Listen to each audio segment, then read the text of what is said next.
To back my channel easy study চ্যানেলের পক্ষ থেকে আজকে ক্লাসে সকলকে আন্তরিক শুভেচ্ছা অভিনন্দন। আশা করি তোমরা সকলে ভালো আছো, সুস্থ আছো। 2026 সালে নবম দশম শ্রেণীর শিক্ষার্থীদের গণিত পাঠ্য বইয়ের 13.1 পেজ নাম্বার 256 আমরা কিন্তু ধারার তৃতীয় পার্ট আজ দেখব। তো আমরা যে পার্টগুলো এ পর্যন্ত দেখেছি সেখানে ছিল 10 নম্বর অঙ্কের সমাধান পর্যন্ত। আজ আমরা দেখব 11 নম্বরের সমাধান থেকে। তো 11 নম্বর বলছে যে 5 + 11 + 17 + 23 প্লাস এখানে আবার ডট ডট প্লাস 59 সমান কত। তো এখন এই পুরো ধারাটার মান সমান কত এটা আমাদেরকে বোঝাতে হবে বা বের করে দেখাতে হবে।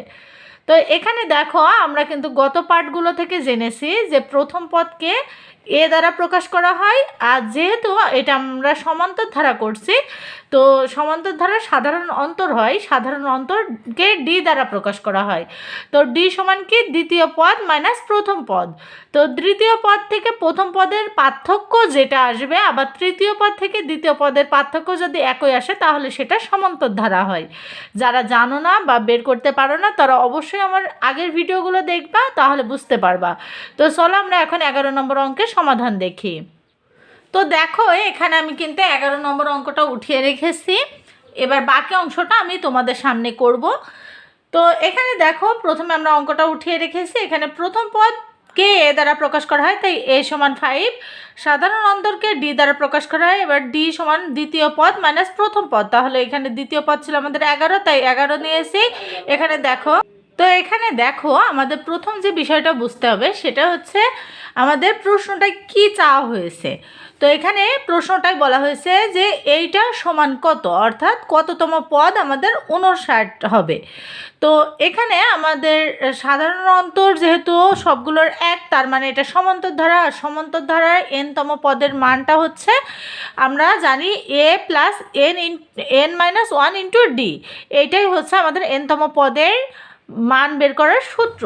তো এখানে যেহেতু আমাদের আরেকটা বিষয় দেখার আছে সেটা হচ্ছে এখানে কততম পদ এটা তা আমরা জানি না। যেমন ধরো এটা হচ্ছে প্রথম পদ, এটা দ্বিতীয় পদ, এটা তৃতীয় পদ, এটা চতুর্থ পদ, পঞ্চম পদ কত হবে এটাও জানি না, এবং এই যে মাঝখানে কতগুলো পদ আছে এগুলো আমরা জানি না, কিন্তু এইটা কততম পদ এটা আমাদেরকে বের করতে হবে।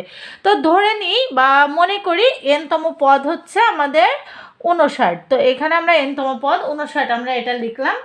এখন কথা হচ্ছে যে এটার মান আমাদের বইয়ে দেওয়া আছে, আর তারই যদি আবার মান আমাদের বের করতে বলা হয় তাহলে আমরা করি কি, প্রশ্ন মতে বা শর্ত মতে দিয়ে দুইটা কিন্তু আমরা এক জায়গায় লিখতে পারি। তো এখানে আমরা যেটা করব, এখানে দেখো এনতম পদ কি, এনতম পদ আমাদের এটা ছিল, আবার এনতম পদ এইটা, তাহলে এটা সমান আমরা এটা লিখতে পারি। এই যে এখানে আমরা লিখব এখানে plus n minus 1 into D সমান এখানে 59। তো এখানে 59 আমরা রাখবো, রাখার পরে দেখো এই জায়গায় এর ছিল এ রাখলাম, রাখার পরে এখানে এন তো আমাদের যেটা দিলেও হচ্ছে না দিলেও হচ্ছে, তারপরেও আমরা এটা একটু পরে চেঞ্জ করি। এই ডির মান কত 6, তো এখানে আমরা 6 দিয়ে দিব। এই যে এখানে এর মানটা এই লাইনে দিলে হতো, আমার দেওয়া হয়নি তাই আমি পরের লাইনে দিচ্ছি। এর মানটা হচ্ছে 5, এখানে প্লাস করলাম, এখানে n মাইনাস 1 ইন্টু, এবার দেখো এখন আমাদের কিন্তু মেন ফোকাস রাখতে হবে বা আমাদের মাথায় রাখতে হবে এখান থেকে n এর মান বের করব। এখন n বাদে বাকি সব কিছুকে আমরা বিপরীত চিহ্ন যুক্ত করে অপর সাইডে নিয়ে যাব। এই সাইডে যদি প্লাস আকারে থাকে ওই সাইডে গেলে মাইনাস হয়ে যাবে, মাইনাস আকারে থাকলে প্লাস হয়ে যাবে, এটা সবসময় মাথায় রাখতে হবে। তো এখানে দেখো এই 5 এই জায়গায় রাখবো, এখানে প্লাস প্লাস। এখন এই যে ব্র্যাকেটের ভিতরে যেটা আছে এটা কিন্তু 6 এর সাথে গুণ আকারে আছে, তাহলে এই n এর সাথে 6 একবার গুণ, 1 এর সাথে একবার গুণ, তাহলে 6n মাইনাস 6 সমান এখানে আমাদের 59। এবার এই 5 এখানে কি আকারে আছে, প্লাস আকারে আছে, আর এইটা হচ্ছে আমাদের মাইনাস 6 আছে, তাহলে বড় সংখ্যার আগে যেহেতু মাইনাস আছে তাহলে আমাদেরকে অবশ্যই মাইনাস করতে হবে। তো 6 থেকে 5 বাদ দিলে কত থাকে 1, তাহলে আমরা কিন্তু এই যে 1 দিয়ে দিব, আর এই জায়গায় আমরা এটা রেখে দিলাম। দেওয়ার পরে এবার আমরা যেটা করব সেটা হচ্ছে এই যে 6n এই সাইডে রাখবো। এখন এই -1টা এই সাইডেরতে ওই সাইডে নিয়ে গেলে প্লাস হয়ে যাবে, কারণ আমরা বলেছি বিপরীত চিহ্ন যুক্ত করতে হবে, তাহলে মাইনাসের বিপরীত কি প্লাস। এবার এই জায়গায় যে 6n ছিল 6n রাখবো। এবার 59-এর সাথে 1 যোগ করলে 60 হয়। এবার আমরা n রাখবো ওই সাইডে, তাছাড়া বাদ বাকি সংখ্যা ওই সাইডে নিয়ে যাবো। এখন এনের সঙ্গে 6 কী আকারে ছিল? গুণ আকারে। গুণটা ওই পাশে গেলে ভাগ হয়ে যাবে। এই যে ভাগ হয়ে গেল। এবার দেখো n = 100। এটা হচ্ছে আমাদের কিন্তু nতম পদের মান, ঠিক আছে? এইটা একটা অ্যান্সার, এটা তোমরা দিতেও পারো অ্যান্সার, না দিলেও সমস্যা নেই। এইটা হচ্ছে আমাদের nতম পদের সংখ্যা বা n এর মানটা আমরা পেলাম। এখন আমাদের যেটা বের করতে হবে, এই যে সরি এখানে আমাদের 10 হবে, আমি 100 দিয়ে দিয়েছি, আমি আন্তরিকভাবে দুঃখিত। এটা হচ্ছে আমাদের nতম পদের মান পেলাম, যে এখানে আমরা nতম পদ বের করেছিলাম না, এটা আমরা পেলাম। এখন আমাদের কাজ হচ্ছে এই 10টি পদের সমষ্টি নির্ণয় করতে হবে। তাহলে প্রথম 10টি পদের সমষ্টি আমরা চলো নির্ণয় করি।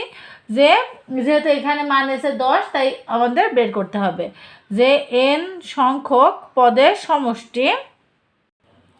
এখানে দেখো আমরা লিখেছি n সংখ্যক পদের সমষ্টি, এইটা হচ্ছে আমাদের সূত্র।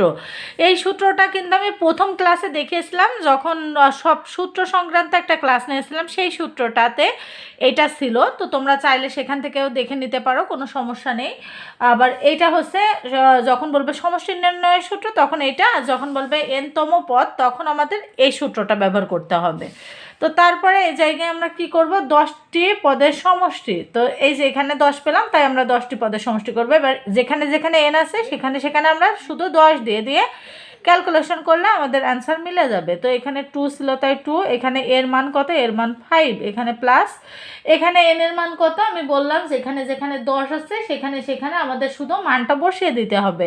তো এখানে 10 - 1, আর এই যে d এর মান আমরা কত পেয়েছি? 6। তো এটা রাখার পরে এখন দেখো তো 10 থেকে 2 ভাগ করলে কত আসে? 10 থেকে 2 ভাগ করলে 5 আসে।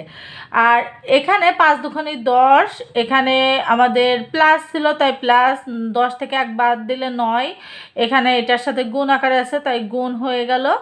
এবার দেখো এই জায়গায় আমরা ক্যালকুলেশন করব। ক্যালকুলেশন করলে আমাদের চলে আসবে এই যে, যদি আমরা এটা ক্যালকুলেশন করি, এটার সাথে আগে এই যে 10 রাখলাম। এবার 6 নং কত? 6 নং আমাদের এটা তুমি 54, 6 নং 54। এবার 54-র সাথে যদি এই 10 আবার যোগ করি তাহলে কত আসবে? 64।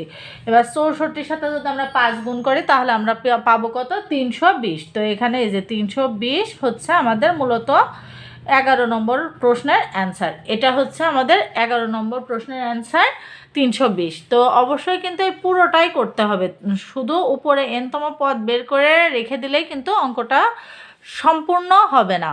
তো যদি 11 নম্বর অঙ্কটা বোঝো তাহলে একদম ইজিলি তোমরা 12 নম্বর অঙ্কটাও বুঝতে পারবা, কারণ 11 আর 12 কিন্তু একদমই একই রকমের একই নিয়মের করতে হবে।